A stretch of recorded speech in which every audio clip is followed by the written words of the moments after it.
സ്വത്ത് രാഷ്ട്രീയവാദികളുമായും നാലാം ലോകവാദമുയർത്തി പാർട്ടിക്ക് പുറത്തു പോകേണ്ടി വന്നവരുമായും ആർഎംപിക്കാരുമായും സഹകരിക്കുവാൻ CPM തയ്യാറാണെന്ന MA ബേബിയുടെ മീഡിയ വൺ വ്യൂ പോയിന്റിലെ പ്രസ്താവനയോടുള്ള MP പരമേശ്വരന്റെ പ്രതികരണം ഇങ്ങനെ: എനിക്കിപ്പോൾ പ്രതീക്ഷിക്കേണ്ടതിന്റെയും പ്രതീക്ഷിക്കാതിരിക്കേണ്ടതിന്റെയും അർത്ഥമൊന്നുമില്ല.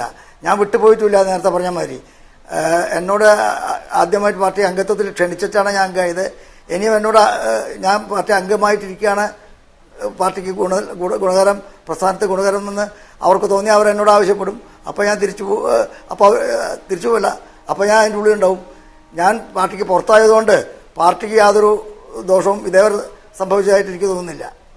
ആഭ്യന്തര ജനാധിപത്യം ഉറപ്പുവരുത്തുന്ന വിശാലമായ രാഷ്ട്രീയ ഐക്യമെന്ന ബേബിയുടെ നിലപാട് നിലവിലെ പാർട്ടി ചട്ടക്കൂട് പ്രകാരം പ്രായോഗികമല്ലെന്നും MP പരമേശ്വരൻ പറഞ്ഞു. MP പരമേശ്വരന്റെ നാലാം ലോകവാദം CPMൽ വലിയ പ്രത്യയശാസ്ത്ര ചർച്ചകൾക്ക് വഴിയൊരുക്കിയിരുന്നു. ഒടുവിൽ നാലാം ലോക സിദ്ധാന്തത്തെ പൂർണ്ണമായും തള്ളിയ പാർട്ടി ഇത്തരമൊരു സിദ്ധാന്തം അവതരിപ്പിച്ച MP പരമേശ്വരനെ പുറത്താക്കുകയും ചെയ്തു. എന്നാൽ നാളിതുവരെ തന്റെ സിദ്ധാന്തത്തെ തള്ളിപ്പറയാൻ MP പരമേശ്വരൻ തയ്യാറായിട്ടുമില്ല. പാർട്ടി വേദികളിൽ നിന്ന് വിട്ടുനിൽക്കേണ്ടി വന്നപ്പോഴും ശാസ്ത്ര സാഹിത്യ പരിഷത്തിന്റെ വേദികളിൽ പരമേശ്വരൻ സജീവമായിരുന്നു. MP പരമേശ്വരന്റെ സാന്നിധ്യത്തിൽ തൃശൂരിൽ വെച്ച് ബേബി നടത്തിയ കമ്മ്യൂണിസ്റ്റ് പാർട്ടികളുടെ ലയനം സംബന്ധിച്ച പ്രസ്താവന വിവാദമായിരുന്നു. താൽക്കാലികമായി പാർട്ടി വിട്ട സഖാവെന്നാണ് ആ വേദിയിൽ MP പരമേശ്വരനെ ബേബി വിശേഷിപ്പിച്ചത്. താൻ പാർട്ടിയെ ഉപേക്ഷിച്ചിട്ടില്ലെന്നും പാർട്ടി തന്നെയാണ് ഉപേക്ഷിച്ചതെന്നും പാർട്ടി വിളിച്ചാൽ കൂടെ നിൽക്കുമെന്ന് Parameswaran media one special edition ചർച്ചയിൽ ആവർത്തിച്ച് വ്യക്തമാക്കി.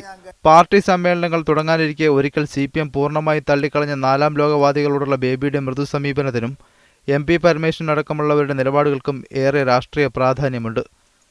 News desk, media one.